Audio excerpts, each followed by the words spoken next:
Let's go. Now, firstly, this video will not cover this one. This one, how to make the largest possible pentagon on a square, is one that I actually made long ago. And yeah, this one is even done wrong. Well, it is a pentagon, but it's not very elegant. I will link to a picture of the tutorial, but yeah. What I want to focus on primarily today is how to get the big one out of like usual printer paper, A4 in my case. And I wanted to look for a way that is not interfering with whatever you want to fold. So if you look closely at this one, there are lines, like lines you don't need and pinches you don't need all over. So fuck that. So how do you make a pentagon the largest possible on this rectangle without adding creases you don't need in the end? Well, it's actually quite simple. Firstly, we're going to put it right in the middle. So start like this. Oh, it hates me.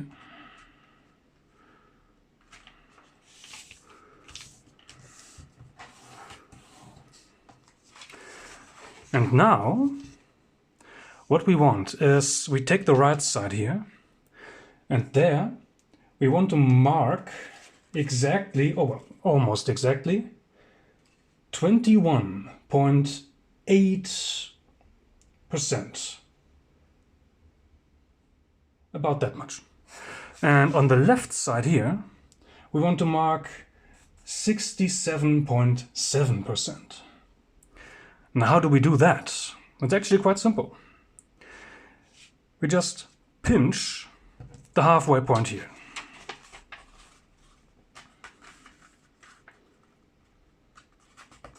Now that's 50%. Next, we go to the upper quarter, which would be 75%, which is obviously going away from our 21, but we'll get there. Next, upper eighth. That now makes almost exactly 4 times of what we want. It's 87.5%. So we just half this twice and we reach 21.875. So once here, once there, and from here we want to make a crease all the way over here to those 67.7%. Well, how do we get those? It's pretty much the same. It's a bit harder. 1 crease more or 2. I actually didn't count. Of course, we start again with 50%. Now 75% top. And of course again 87.5 on top of that. And now we don't just half, we alternate. So we keep switching bottom corner up, top corner down, and so on. Now once,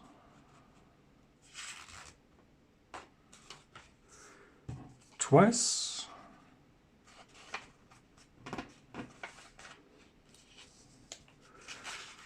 3 times, and the magic number in this case is 4. Now this one will, my god, I can't see anything, will end up right in the middle of the other ones. So maybe make sure I make it a little longer. Here, that one. That's where we need to go, from here to there.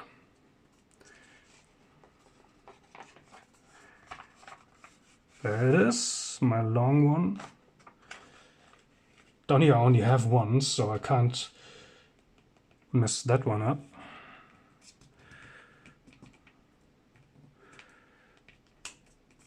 Now just slowly roll the paper into position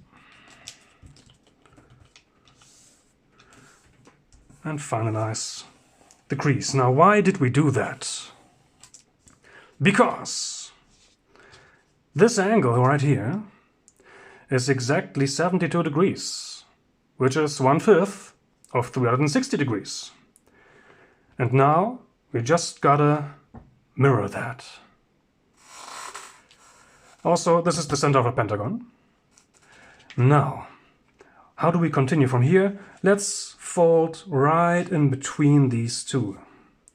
How do we do that? Well, we lift this up a little.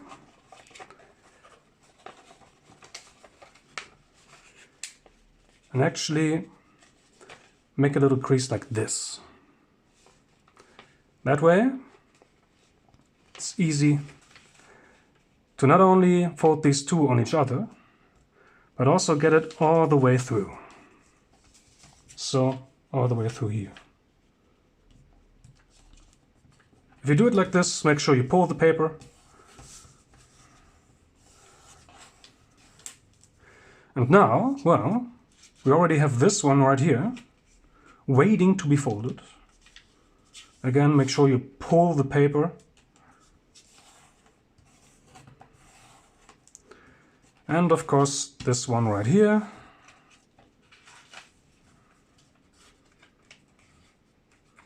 Pull it. And the last two right here.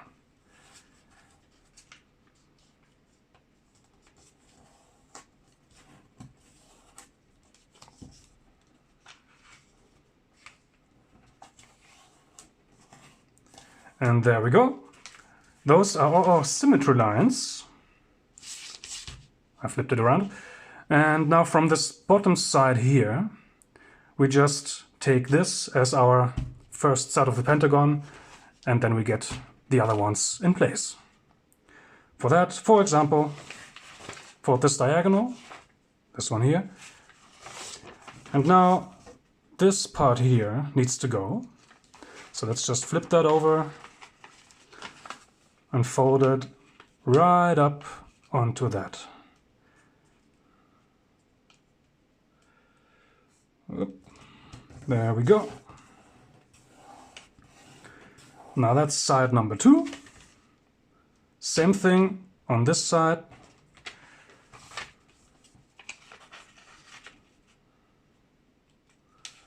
That's number... I actually can't see anything with the camera on my face. There we go. Number 3. And now you can already tell, right? So last ones are these two. Let's just go with this one. And we have this crease here. Let's just invert that for a second. And we go right up to this corner. And if we have been accurate, that should all match up quite nicely. Now, last one, this one here. You can also just fold that directly from this cross down here all the way to the center up here.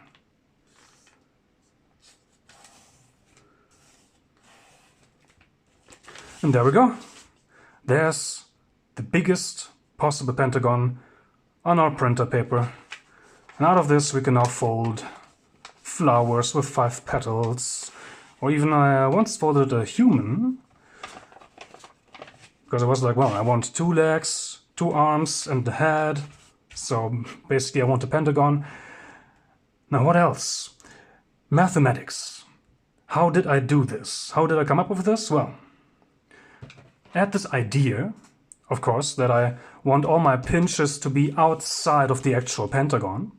So now I have this clean pentagon in the middle here, and I can just cut off the excess, and it's just nice to fold with. Now, how do we get to these numbers, and what if we want like a heptagon or an whatever-gon?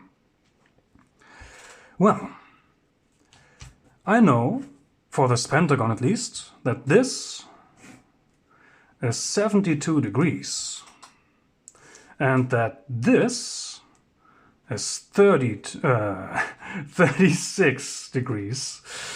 My bad. And another little thing, I imagine a perpendicular to my side here, and we're going to get to that later.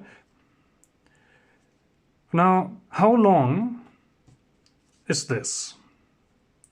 Let's say my side length here is 1. Then this is the radius, obviously, of this little pentagon circle around the pentagon. And this, well, that's just the radius times the cosine of 36 degrees.